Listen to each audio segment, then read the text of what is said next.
नमस्कार साथियों, कुबेर एजुकेशन पर आपका हार्दिक स्वागत है। लाभ और हानि की क्लास में कुछ और सवाल देखते हैं हम। पहला सवाल है आज का, एक वस्तु को 144 रुपए में बेचने पर उतने ही प्रतिशत लाभ होता है जितना वस्तु का क्रय मूल्य है। वस्तु का क्रय मूल्य कितना है? ये चार ऑप्शन दिए हुए हैं। पहला ऑप्शन है 70 रुपए, दूसरा है 60 रुपए, तीसरा है 80 रुपए, चौथा है 90 रुपए। ठीक है, इन ऑप्शन में से वस्तु का क्रय मूल्य कितना है? वस्तु को जब बेचेंगे तो उतने ही प्रतिशत लाभ होता है जितना वस्तु का क्रय मूल्य है। जैसे 70 रुपए में वस्तु को बेच रहे हैं तो 70% ही लाभ होगा। ठीक है, 70% उसका क्रय मूल्य है, 70 रुपए क्रय मूल्य है और 70% ही उस पर लाभ होगा, तो उसका सेलिंग प्राइस आ जाएगा 144 रुपए आ जाएगा। ठीक है, सॉल्व करते हैं इसे। पहला ऑप्शन देखते हैं पहले, 70 रुपए प्लस ये 70 रुपए तो उसका क्रय मूल्य रखा। ठीक है, उतने ही प्रतिशत लाभ होता है जितना वस्तु का क्रय मूल्य है। तो 70 का 70% निकाल लेंगे। ठीक है, ये कट गया, 7 सत्ते 49, 49 और 70 कितने हुए? ये हो गए 119, 119 रुपए हो गए। 119 रुपए वस्तु का क्या आ गया? विक्रय मूल्य आ गया। वस्तु का विक्रय मूल्य कितना चाहिए हमें? 144 रुपए चाहिए। तो 70 रुपए हमने इसका क्रय मूल्य रखा, तब तो 119 रुपए आएगा, उसका विक्रय मूल्य आएगा। अगर हम 60 रुपए हम चेक करेंगे तो 60 रुपए और अब कम आएगा, तो हम 70 से ऊंची वैल्यू चेक करेंगे तो 80 देखते हैं हम। ठीक है, ये तो ऑप्शन हुआ नहीं। अब सी वाला देखते हैं एक बार। 80 रुपए वस्तु का क्रय मूल्य, लाभ जो होगा क्रय मूल्य जितना होगा। ठीक है, तो 80 रुपए क्रय मूल्य, 80 का 80% लाभ हो रहा है बट्टे 100। ये कट गया, 0 से 0 कट गया, 8 बट्टे 64। ठीक है, 64 और 80 कितने हो गए? ये हो गए 144। तो 144 वस्तु का विक्रय मूल्य आ गया। तो इसका मतलब ये वाला ऑप्शन है वो हमारा सही हुआ। ठीक है, 144 रुपए वस्तु को बेचने पर उतने ही प्रतिशत लाभ होता है जितना वस्तु का क्रय मूल्य है। तो वस्तु का क्रय मूल्य 80 रुपए है, 80 का 80% निकालेंगे। ठीक है, तो लाभ जो होगा वो 144 रुपए आ जाएगा, विक्रय मूल्य आ जाएगा वस्तु का। ठीक है, अब अगला सवाल देखते हैं हम।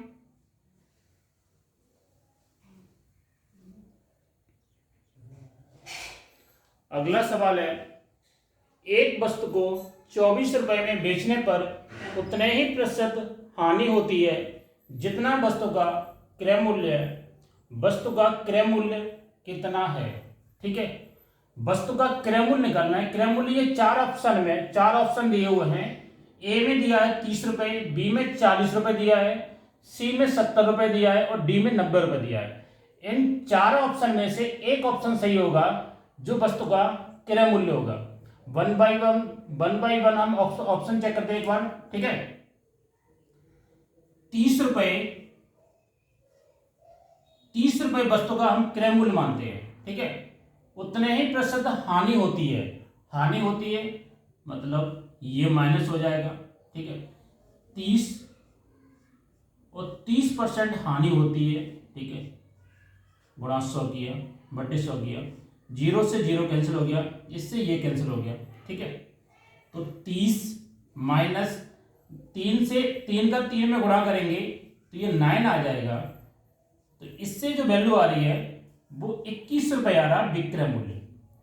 21 रुपए क्या आ रहा है? ये आ रहा है सेलिंग प्राइस। ठीक है, एसपी जो सेलिंग प्राइस कितना आ रहा है? 21 रुपए आ रहा है। प्रश्न में दिया है कि 24 रुपए सेलिंग प्राइस आना चाहिए, तो ये वाला ऑप्शन तो काम कारगर नहीं है। ठीक है, इसमें प्रश्न में 24 रुपए चाहिए, इसमें 21 रुपए आ रहा है। अगला ऑप्शन चेक करते हैं एक बार। 40 रुपए वस्तु का विक्रय मूल्य रखते हैं हम। ठीक है, सॉरी क्रय मूल्य 40 रुपए हमने क्रय मूल्य माना वस्तु का। ठीक, और उसमें 40% हानि हो रही है, तो 40 का 40% निकाल लेंगे हम, बट्टे 100, 0 से 0 कैंसिल होगा, 4 चौक 16, ठीक है। तो ये 40 में से 16 घटा देंगे तो ये विक्रय मूल्य आ जाएगा 24 रुपये, ठीक है। और हमको 24 रुपये विक्रय मूल्य चाहिए, प्रश्न में 24 रुपये मतलब वस्तु का क्रय मूल्य चाहिए हमें। क्रय मूल्य में उतने ही प्रतिशत हानि हो रही है जितना वस्तु का क्रय मूल्य है। अगर 40 रुपये वस्तु का क्रय मूल्य हमने माना, बी ऑप्शन माना, ठीक है, तो 40 का 40% हानि हो रही है, तो इसका 16 रुपये हानि आ गई। तो 40 में 16 घटा दें तो 24 रुपये उस वस्तु का विक्रय मूल्य आ गया, ठीक है। लाभ वाले में हमने क्या किया था कि उसमें ऐड किया था, ठीक है। ये हानि वाले में हम माइनस करेंगे, तो माइनस करके ये जो विक्रय मूल्य है, एसपी है, वो निकल के आ जाएगा। तो ये एसपी आ रहा है, सेलिंग प्राइस 24 रुपये आ रहा है, ठीक है। अगला सवाल देखते हैं आप। तो इसमें जो ऑप्शन हुआ सही वो ये वाला ऑप्शन सही हुआ, 40 वाला, ठीक है। अगला सवाल देखते हैं।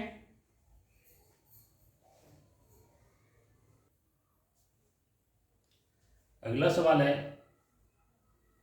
9 रुपये प्रति वस्तु के स्थान पर 12 रुपये प्रति वस्तु पर कुछ वस्तुएं बेचने पर विक्रय मूल्य का अंतर 150 रुपये है।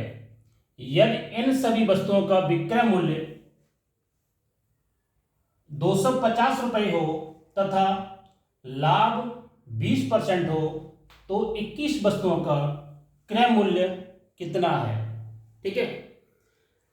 21 वस्तुओं का क्रय मूल्य हमें निकालना है कि कितना है। 9 रुपये प्रति वस्तु के स्थान पर 12 रुपये प्रति वस्तु पर कुछ वस्तुएं बेचने पर विक्रय मूल्य, ठीक है। पहले 9 रुपये की कोई वस्तु खरीद रहे थे हम, ठीक, उस 9 रुपये के स्थान पर 12 रुपये प्रति वस्तु हम बेच रहे हैं, ठीक है। तो विक्रय मूल्य का अंतर है वो 150 रुपये आता है। दो विक्रय मूल्य है, पहले 9 रुपये विक्रय मूल्य था, अब 12 रुपये विक्रय मूल्य है, ठीक है। तो उनका अंतर कितना आया, 150 रुपये आएगा। तो यहां से 150 रुपये अंतर आया, तो अंतर निकालेंगे यहां, तो वस्तुओं की संख्या निकल आएगी हमारी, ठीक है। कितनी वस्तु थी हमारी, तो वस्तुओं की संख्या, वस्तुएं आ जाएंगी, कितनी वस्तुएं थी, 150 रुपए का अंतर है, 150 रुपए का अंतर है ना, ठीक है। 9 रुपए और 12 रुपए का अंतर कितना हुआ, 3 रुपए हुआ ना, ठीक है। तो अंतर के बराबर कर दिया हमने, ठीक। अब यहां से 3 से 150 कट गए, 50 बार कट गए, तो वस्तुओं की संख्या कितनी आ गई, 50 वस्तुएं आ गई, ठीक है। 50 वस्तुएं आ गई, ठीक। प्रश्न में दिया है यदि इन सभी वस्तुओं का विक्रय मूल्य 250 रुपये हो, तो हम एक वस्तु का विक्रय मूल्य निकल आएगा हमारा, ठीक है। अगर 250 में 50 का हम भाग देंगे तो एक वस्तु का विक्रय मूल्य आ जाएगा, ठीक। तो एक वस्तु का विक्रय मूल्य आ गया 250 डिवाइड बाई 50, ठीक है। तो यहां से 50 से 250 में भाग देंगे तो ये 5 बार गया, तो 5 रुपए एक वस्तु का प्रति वस्तु विक्रय मूल्य आ गया।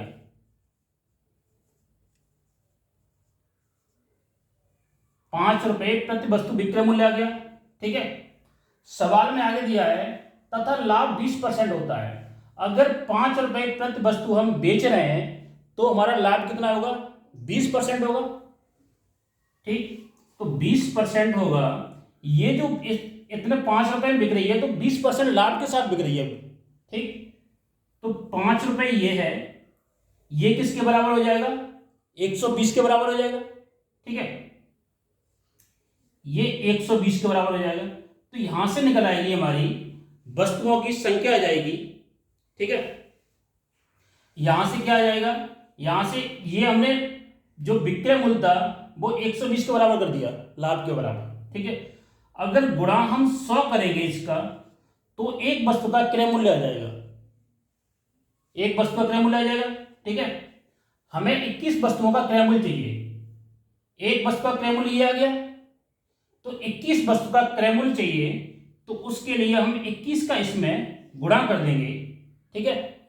तो हमारा 21 वस्तुओं का क्रय मूल्य आ जाएगा। इसे हम काटते हैं, 0 से 0 कट गया, ठीक है। उसके बाद ये अगर 3 से काटते हैं तो 3 चौक 12, और 3 से 7, 3 से 21 काटते हैं तो 7 बार कट गया, ठीक है। उसके बाद इससे ये 2 बार कट गया, 2 से 4 2 बार कट गया, और 2 से 10 कट गया, 2 से 10 कट गया 5 बार, ठीक है भाई। 2 पंजे 10, 5 बार कट गया। अब इन सब का हम गुणा कर देंगे तो 21 वस्तुओं का क्या आ जाएगा, क्रय मूल्य आ जाएगा, ठीक है। पचम 25, 25 सत्ते 25 का 7 में गुणा करेंगे तो 175 रुपए, 175 रुपए बट्टे ये 2 है ना नीचे, इतना वस्तुओं का क्रय मूल्य आ जाएगा, 21 वस्तुओं का क्रय मूल्य आ जाएगा, ठीक है। अगेन इसे सॉल्व कर लेते हैं एक बार। 2 का इसमें भाग देंगे तो 2 8 16, ठीक है। 15 हो गए, 2 7 14, दशमलव, तो 87.5 रुपए, 87.5 रुपए ये 21 वस्तुओं का क्रय मूल्य आ गया, ठीक है। एक बार और देख लेते हैं इस सवाल को। बस जो हमने अंतर निकाला, प्रति वस्तु का जो अंतर निकाला, वो तो हमारा वस्तुओं की संख्या आ गई, ठीक है। ये वस्तुओं की संख्या आ गई 250 रुपए में। अगर 250 में 50 वस्तुएं बिक रही हैं तो एक वस्तु का विक्रय मूल्य कितना आ गया, 5 रुपए प्रति वस्तु आ गई विक्रय मूल्य। और ये 5 रुपए प्रति वस्तु जो विक्रय मूल्य आई, उस पर 20% लाभ हो रहा है, तो ये लाभ के बराबर कर दिया। 5 रुपए 120 का लाभ हो रहा है। अगर क्रय मूल्य निकालेंगे तो 100 का गुणा कर दिया इसमें, ठीक है। 21 वस्तुओं का क्रय मूल्य चाहिए हमें, तो गुणा 21 कर दिया, इसे सॉल्व कर लिया हमने, तो 175/2 आ गया। अगर इसे सॉल्व किया तो 87.5 रुपए 21 वस्तुओं का क्रय मूल्य आ गया, ठीक है। अगला सवाल देखते हैं। अगला प्रश्न है, एक घड़ी को 8% व 10% लाभ पर बेचने से दोनों विक्रय मूल्यों का अंतर 6 रुपए होता है, घड़ी का क्रय मूल्य कितना है। एक घड़ी को पहले 8% लाभ पर, मतलब क्रय मूल्य पहले कितना था उसका जो क्रय मूल्य है पहले 100 रुपए क्रय मूल्य है, ठीक है। 100 रुपए क्रय मूल्य वस्तु का, ठीक। क्रय मूल्य हमेशा हम 100 मानते हैं इसका, ठीक है। 8% लाभ पर बेचने पर, अगर क्रय मूल्य ये है 100 रुपए है, तो 8% लाभ पर 108 में बेचेंगे। पहले हम बेचेंगे वस्तु को 108 में बेचेंगे, ठीक है। दूसरी बार जो पहले 108 में बेचा तो 8% लाभ हुआ, फिर 110 में बेचा हमने, ठीक है। फिर हमने बेचा 110 में बेचा, ठीक है। तो ये दोनों का जो अंतर आया, ये डिफरेंस है, ये माइनस नहीं है, डिफरेंस है दोनों का, ठीक है। दोनों का डिफरेंस कितना है, 2% है, ठीक। पहले 108% था, फिर 10% लाभ के साथ बेच रहे हैं, तो 108% और 110% का जो अंतर आया वो 2% आया, ठीक है। ये विक्रय मूल्य का अंतर है ना। अगर विक्रय मूल्य का अंतर 2% आया और दोनों विक्रय मूल्यों का अंतर कितना है, 6 रुपए है, रुपए में कितना है, 6 रुपए, तो परसेंटेज अंतर को अंतर के बराबर कर दिया हमने, ठीक है। तो अंतर को अंतर के बराबर कर दिया, 6 रुपए के बराबर कर दिया, ठीक। तो ये हम निकाल लेंगे यहां से 6/2, ये परसेंटेज है। अगर परसेंटेज उठाएंगे तो 100 का गुणा करेंगे ऊपर, ठीक है। इसे सॉल्व कर लेंगे, 2 से 6 गए 3 बार, तो ये आ जाएगा 300 रुपये घड़ी का विक्रय क्रय मूल्य आ जाएगा। ठीक है, ये घड़ी का क्या आ गया, क्रय मूल्य आ गया।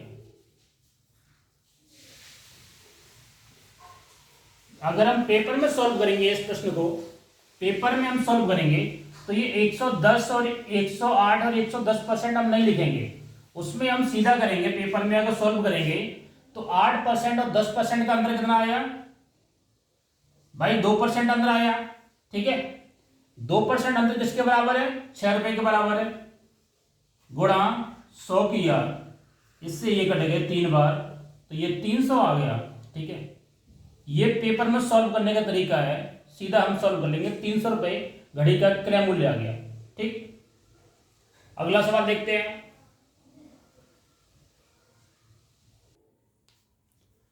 अगला सवाल है, n में 6 जोड़ने पर इसका 102% होता है।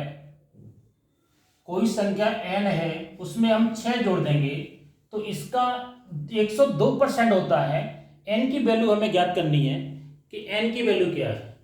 ठीक है, तो n में 6 जोड़ने पर कितना बड़ी किस्म में, इसमें 6 रुपए बढ़ रहा है, इधर 2% बढ़ रहा है।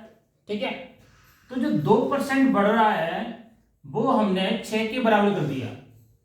ठीक, n की वैल्यू निकल आएगी, 2% 6 के बराबर कर दिया, जो बड़ा हुआ है वो बड़ा हुआ के बराबर कर दिया हमने। ठीक है, अब इसे सॉल्व कर लिया, 6/2 गुणा 100, 2 से 6 3 बार कट गया। ठीक है, तो ये 300 वैल्यू आ गई। 300 किसकी वैल्यू आ गई, n की वैल्यू कितनी आ गई, 300 आ गई। ठीक है, यही हमको निकालना था। अगला सवाल देखते हो।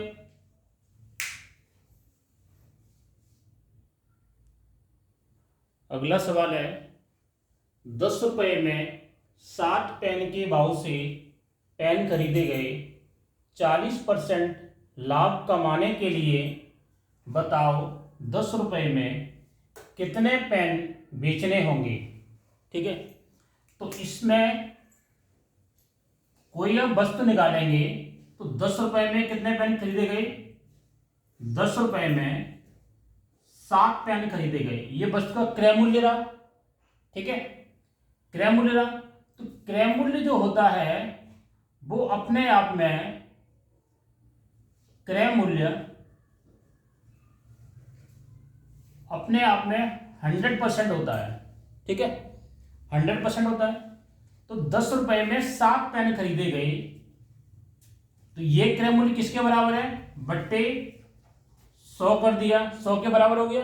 ठीक है, 40% लाभ कमाने के लिए, तो 40% लाभ कमाने के लिए तो इसमें 140 का हम गुणा कर देंगे, उसके बाद इसे सॉल्व कर लेंगे। देखो 10/7 ये गुणा हो जाएगा। ठीक है, गुणा 100, इधर गुणा हो जाएगा 140 का, इसे सॉल्व कर लेंगे, इससे ये कट गया, 0 से 0 कट गया, 7 एकम 7, 7 दूनी 14, तो ये 2 रुपये में 1 पेन खरीदा गया। ठीक है, 2 रुपये में 1 पेन खरीदा गया। इसमें प्रश्न में क्या पूछा है कि 10 रुपये में कितने पेन बेचने होंगे, सॉरी ये बेचा गया था। ठीक है, तो 10 रुपये में कितने पेन बेचने होंगे। अगर 2 रुपये में 1 पेन बेच रहे हैं हम, ठीक है, तो 10 रुपये में कितने बेचेंगे, तो ऊपर ये 10 बना देंगे, 5 का गुणा ऊपर कर दिया, 5 को गुणा नीचे कर दिया। ठीक है, तो ये आ जाएगा 10 रुपये में, नीचे पेन आ जाएंगे, 10 रुपये में 5 पेन बेचने होंगे। ठीक है, 10 रुपये में 5 पेन बेचने होंगे,